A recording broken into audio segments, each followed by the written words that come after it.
Martin, the quarterback.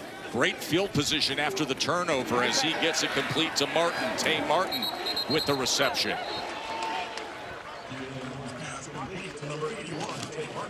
We talked about Jalen Morton's arm, but look at his career path. Prairie View A&M, then was with the Stallions actually when they were banged up at quarterback, dressed out for one game there. A little time in the CFL, USFL, and Arena. We've talked about the arm talent, but can he operate, play in and play out, getting them in the right run check, making the right decisions under fire? That's the question mark with Jalen Morton. 2nd down and 1 after the 9-yard reception to Martin to open up the game. Tawa has running room and has the 1st down. Jordan, take us through the impact players. You're going to see 3 different running backs from the Aviators. I think Zaquandre White has got to have a big game. He's kind of that short yardage guy, getting the tough yards. Tay Martin, you saw him already. He's the explosive downfield threat. That's what this Aviators team has been missing. On the other side, Tay Crowder, one of the best linebackers in the UFL. And Stephen Gilmore, who had the touchdown block field goal interception last week, was all everything. Those guys will play a big part.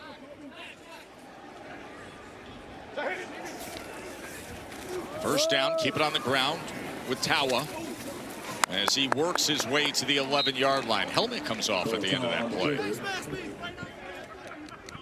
It'll be interesting to see the Aviators. They're really good down here in the red zone, mostly because they've been able to run the football successfully this year. But Jalen Morton was kind of that changeup. They would bring him in when he wasn't the starter to run those design quarterback runs. Now that he is the starter, is Todd Haley, the offensive coordinator, still going to use him as a weapon in the run game?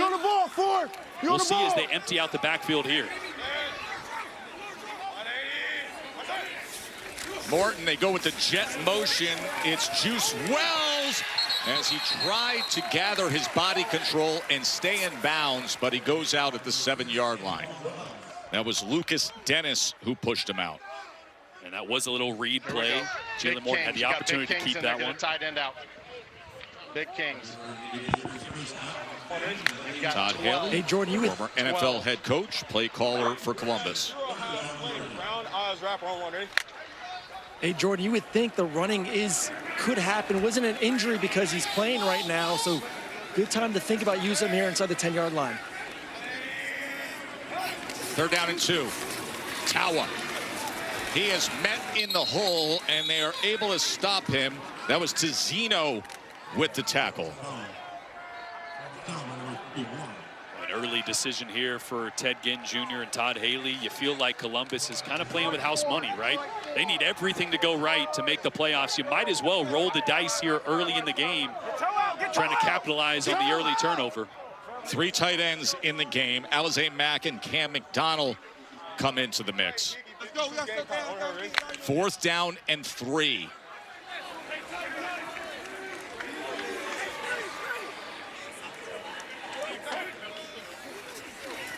James, oh man, is that a live ball? It is scooped up and being brought back by Alex Cook. That was a lateral, and it's gonna go all the way. Touchdown Stallions. What an absolutely wild way to kick things off here in Columbus. Alex Cook houses it. Wow. And the play call was actually a double pass. They're trying to throw it backwards to Zaquandre White, and he was going to throw it to Juice Wells, but Alex Cook read it from Jump Street all over that. Because it was a backwards pass, it's a fumble, and that ball is live. A risky play call from Todd Haley in this offense down here in the red zone on 4th down. And if you don't block Alex Cook, that play had no chance. Alex Cook, who was a great defensive player at the University of Washington, spent a little time trying to make it with the Panthers, the Giants, the Bears, and he comes up huge. What a great individual effort, and now the PAT is blocked. Columbus scoops this and is trying to return it here. Back and forth they go. And it's brought back the other way for a conversion. What is Shelton happening? Nehemiah Morton brings it back the other way. What a great individual effort, and now the PAT is blocked. Columbus scoops this and is trying to return it here. It's a block kick return for a conversion. See A.J. McCarron and Ted Ginn trying to figure out what is happening.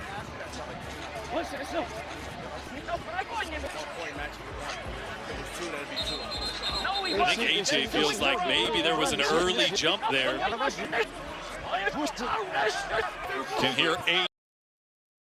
hot after the blocked PAT returned.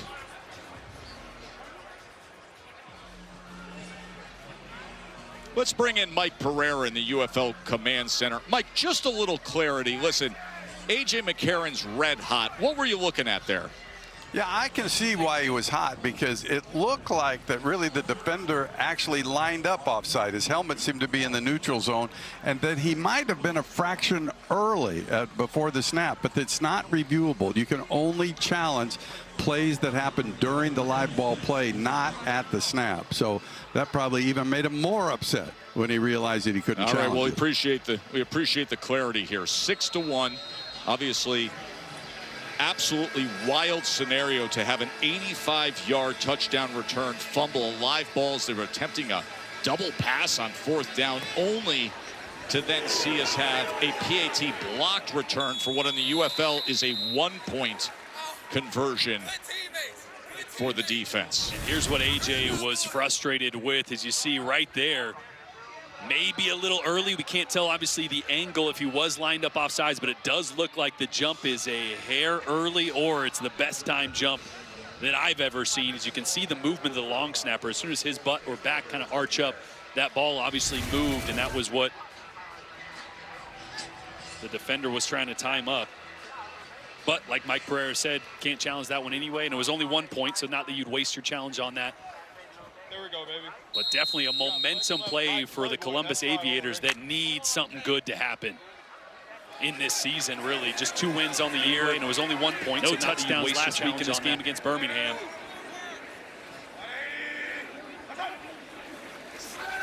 Here's J-Mo with a defender in his face and still is able to muscle the ball to the 41-yard line to Kiki Chisholm. I mean, that's a great example of some of that arm strength we were talking about, right? I mean, I mentioned he can throw it 90 yards, but when you got a defender in your face and you're running in the opposite direction to where you're throwing it, that is a ball that's tough to get velocity on. He threw that with anticipation and accuracy there to Kiki Chisholm. And strangely, it shows you more of the arm strength than if you're sitting there launching a javelin in a clean pocket downfield. Yep, no doubt. So a 20-yard reception there. Play action. Morton with time. But does he have an option? Incomplete. As he was trying to connect with Tay Martin again. Well, just a 3-man rush. Birmingham dropped 8 guys into coverage there, so not really anywhere initially to go with the football for Jalen Morton, but they were trying to take a shot. Again, I mentioned this offense has not been explosive. They're one of the worst in the UFL generating explosive plays through the air. And Todd Haley trying to find a way to open up this pass game early. Hey, here we go. Hurry, hurry, hurry, hurry.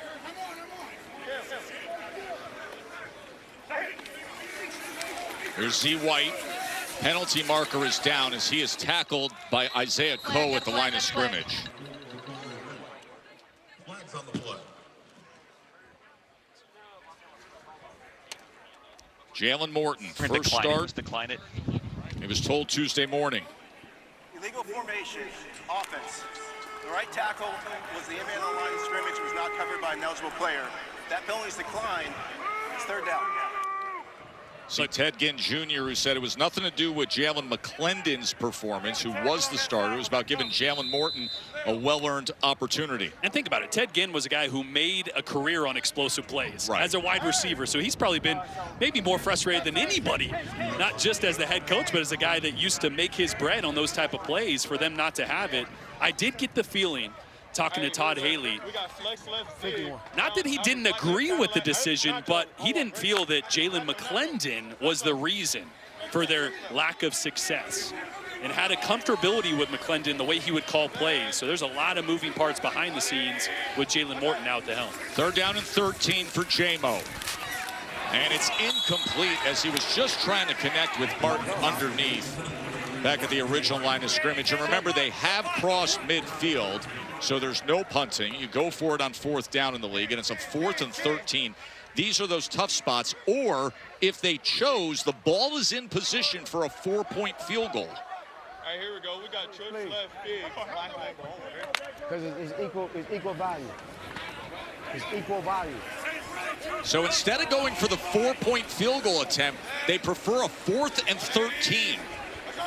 Jalen Morton, 4th down, gonna go underneath to White. He's got to get to that line to gain, but he is wrapped up and brought. So a turnover on downs. Crazy start to this. Adrian.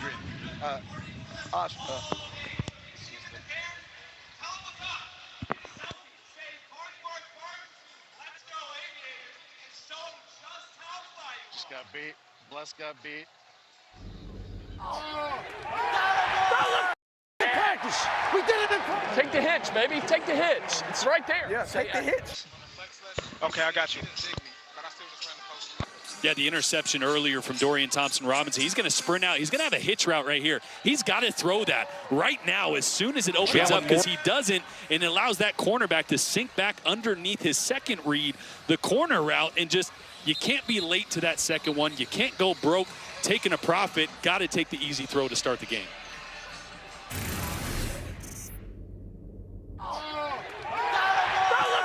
Practice. We did it in practice. Take the hitch, baby. Take the hitch. It's right there. Yeah, take the hitch. Yes. Say whatever you got to him to get him going.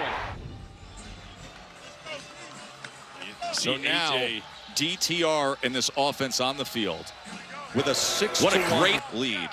Having run one play, that was an interception. No doubt. It's kind of how the last couple of weeks have been, though. Back and DTR has been a little bit off. Not the same guy we saw in his first 2 starts. So Tyler Siskey, the offensive coordinator, needs to find a way to get him in rhythm. Well, here's Connor adding to the offense with a good run as he makes it out to the 44-yard line. And by the way, just coming off what we saw with Columbus moments ago with a 4th and 13 rather than attempting a 4-point field goal. Aaron, your observation from the field. Yeah, significant win. We've been right in the face of the kicker, so I thought it was a smart decision based off that to try and go for it on a 4th and long. Of course, they came up short, and thus the turnover on downs. 2nd down and 2. Here's DTR. Gets the ball out, but it's thrown to the outside of Deion Kane. Boy, just another miss there from DTR. That's why they got to get the run game going. Got a lot of different pieces up front for offensive line, so Terrion Davis-Price has got to get going. Jaden Mickens, who AJ was talking to on the sideline, their most dynamic receiver. Maybe some quick, easy throws to get him involved, because if you drop back and try to throw the football, there is a lot of good defensive ends. Kenny Willekes and Ron Stone, they got 2 or 3 more that can get after the quarterback, so you do not want to be in 3rd and longs. Here's 3rd down and 2. Nearly slipped. Now he's going to run, and in doing so, he will have the 1st down. Dorian Thompson-Robinson. First down of the game for Birmingham. I love hearing all the audio. You heard DTR saying here, you got to hit me harder than that. This has kind of been, when you watch film, this is where DTR has been a little bit antsy. When he gets to the bottom of his drop, when he's standing in the pocket, he's moving. He doesn't feel comfortable, doesn't feel like he's in rhythm or seeing things well. Connor is probing and crosses midfield on that 1st down run. Tackled by Lawson. We mentioned the offensive line injuries. They've lost 4 starters in the last month. Both tackles, Armani Taylor-Prelude went to IR. Mason Brooks is banged up. Starting center Andrew Ram and right guard Tyrese Robinson got injured last week. They both were released because of those season-ending injuries. So 2 new starters up front and a lot of new faces in front of DTR. This late in the season, when you're making a playoff push, try to have that cohesion and chemistry. 2nd and 7, being tracked down on sprint right. Little bit of pressure as he throws it away. Short of the intended target. It was Ron Stone Jr. who was tracking him down, and a flag comes in at the end of the play. Incomplete or completed pass? Incomplete. Incomplete. Horse collar tackle. Defense number 56. 15-yard penalty from the previous spot. Automatic. First down.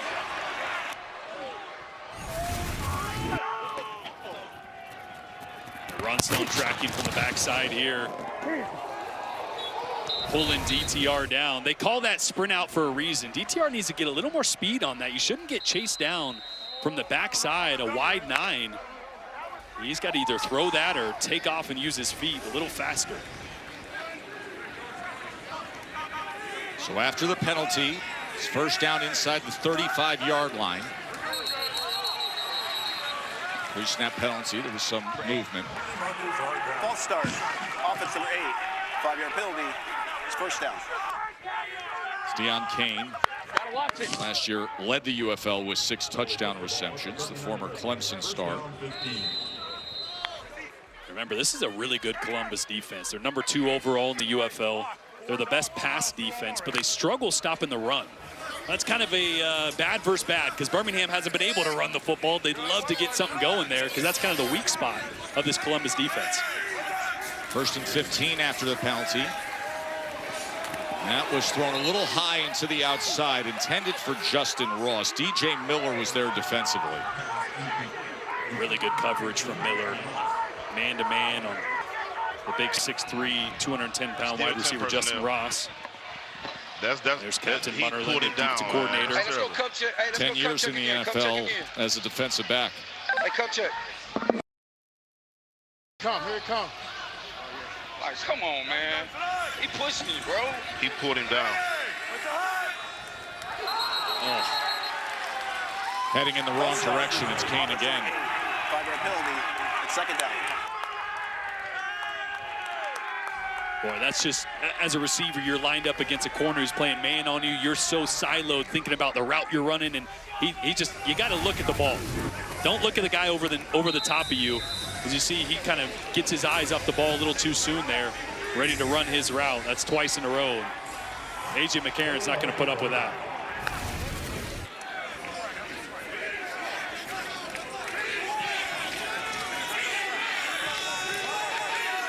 Second and 20 after the 2 penalties.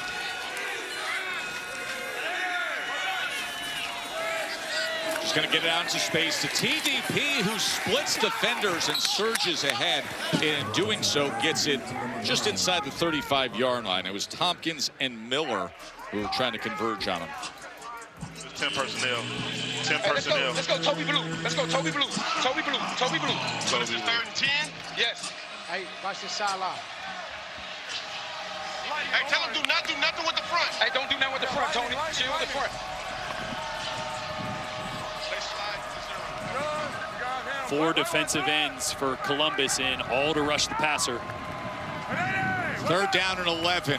Home crowd making some noise, but they hook it up and connect right over the middle for the first down. That was Dawood Davis with the reception.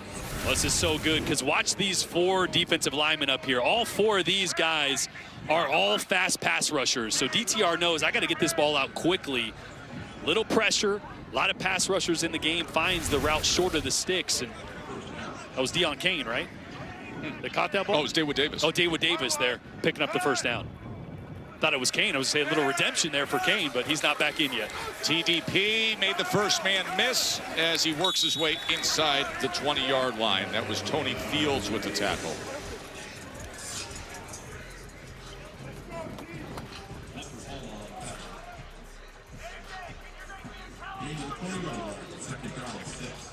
So a 5-yard run from TDP, the 2nd down and 5. 9th play of this drive. You just heard him say no going backwards.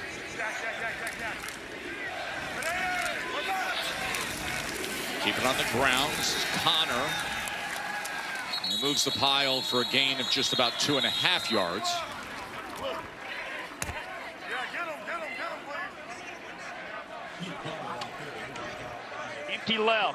Empty left, 51, Swag, Ohio. Empty left, 51, Swag, Ohio. 50, Swag, Ohio. On the dummy, ready? So empty, meaning no running backs in the backfield. 50 is a quick protection, so only going to have the 5 offensive linemen. This ball is going to have to come out quick because, again, look at Kenny Willikis, one of the better DNs in the UFL, lined up inside.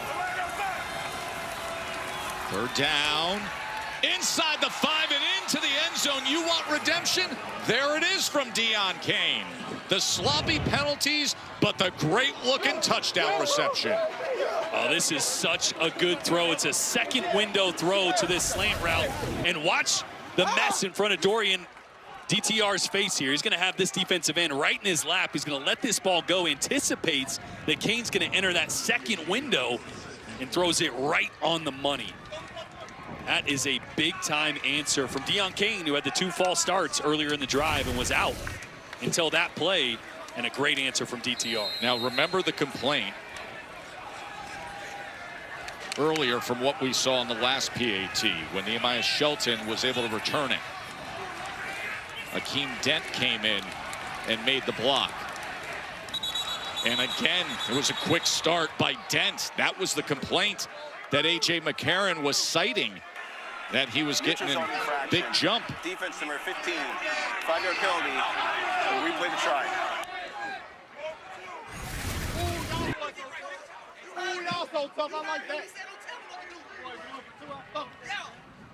Yeah, you usually don't have a hard cadence, but as a holder, I used to be a holder, you could tap and do a fake tap or a fake hand flash to try to get that defense to jump off sides, and they do. It'll be a little easier of a kick here.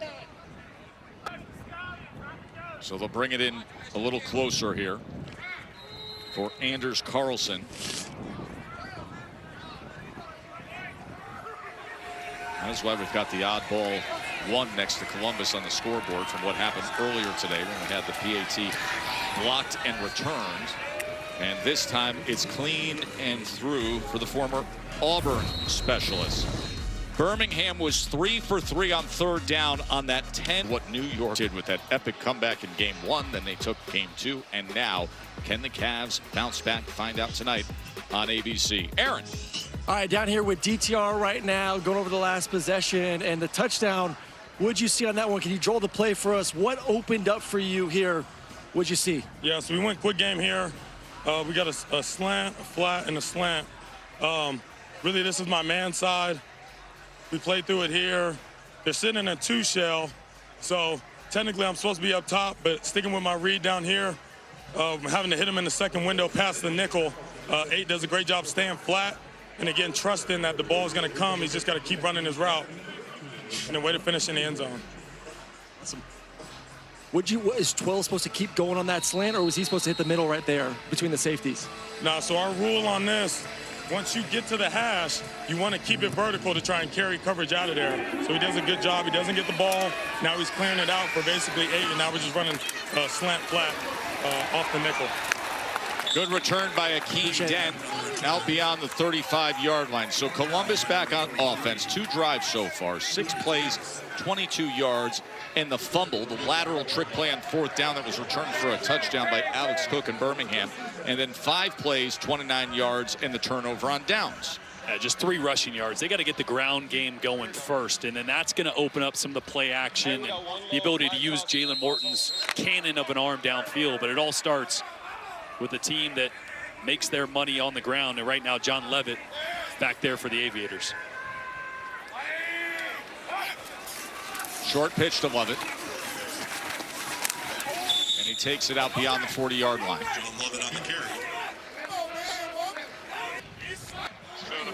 Bob Saunders now calling the plays for Columbus. Mustang. Let's go 22. Mustang in the game. 22. All right, there we go. 22. He's a guy that's been with Todd Haley for a long time, so not a drastic change in philosophy or mentality as a play caller. Now all 3 running backs in the game for the Aviators. With that full diamond backfield, as they're able to complete it to midfield. Jalen Morton, the new starting quarterback, as he's able to connect. It's to Tay Martin, former Oklahoma State player. Kings. Here we go. What are you going in for? You got 41, 41, Rocket, 41. Hey, Big King, somebody gotta get out. Somebody gotta get out. It's Kings. It's Kings. It's King! King! We got to call it time. Some confusion here. Yeah, personnel. What are we doing? You got a big running off the field. A wide receiver thought he should have been. So a timeout is going to be used by Columbus. Ted Ginn Jr., longtime Ohio State and NFL star, first-year head coach for Columbus. Come on. Let's put a drive together. Put a drive together. Keep playing up front. Let's put a drive together. Got to put a drive together. Keep playing. Remember, as crazy as it is, I know we're in, what, week 9 now?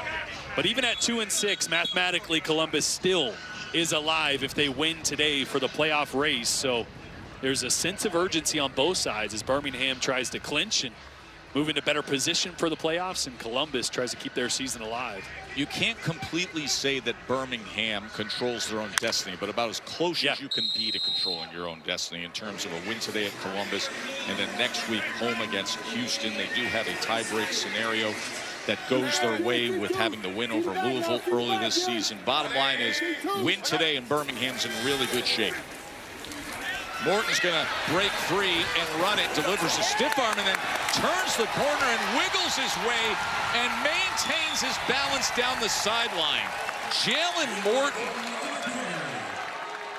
That's a great job. They're trying to hit a little pump and go, but as soon as these linebackers vacate and take up the receiver that Morton wants to go to, he does a smart thing. Use those legs. It's a big body. He's 6'4", 225 pounds, and athletic. Boy, he is nimble for a guy of his size, isn't he? Yeah, and I tell you what, I stopped playing DB as a sophomore in high school, probably because I was about 115 pounds. I would never want to see a guy like that running at me. Those are business decisions as a DB if somebody